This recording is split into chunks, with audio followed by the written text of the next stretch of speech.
Hello everyone, and welcome to the next edition of the Holland Land Office Museum's Artifact video series. My name is Ryan Duffy, I'm the director of the museum, and this week we're going to talk about one of the artifacts from our World War I collection. And it's a very unique piece because it is actually a piece of war art and a piece of military equipment from World War I. It was used by a local soldier, Francis Ray Brown, who resided in LeRoy, and he served in a number of battles during World War I. And this was the helmet that he used. So we're going to talk a little bit about his helmet, his time in the war, and some of the battles he fought. As I said, this helmet was worn by Private Francis Ray Brown of LeRoy.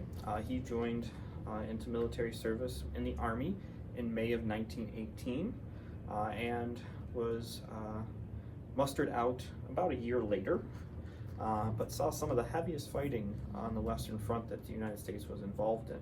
And he wore this helmet, which is a Brodie-style helmet, sort of borrowed from the British, but this was what our American doughboys would wear.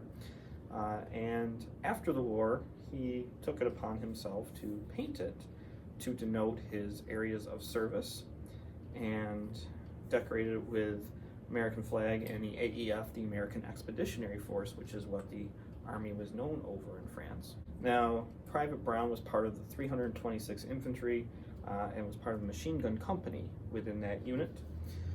So he was in several of the major battles, and each of these colors sort of represents that.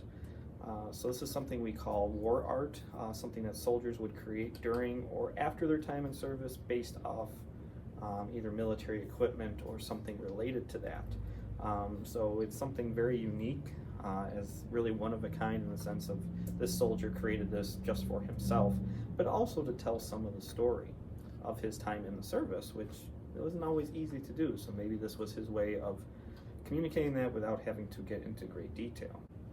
Now, in his time during the war in 1918, he served, his unit fought in a number of battles, including Marbache, Langley, St. Mihel, and the Meuse-Argonne, which was the largest American offensive of the war, the bloodiest.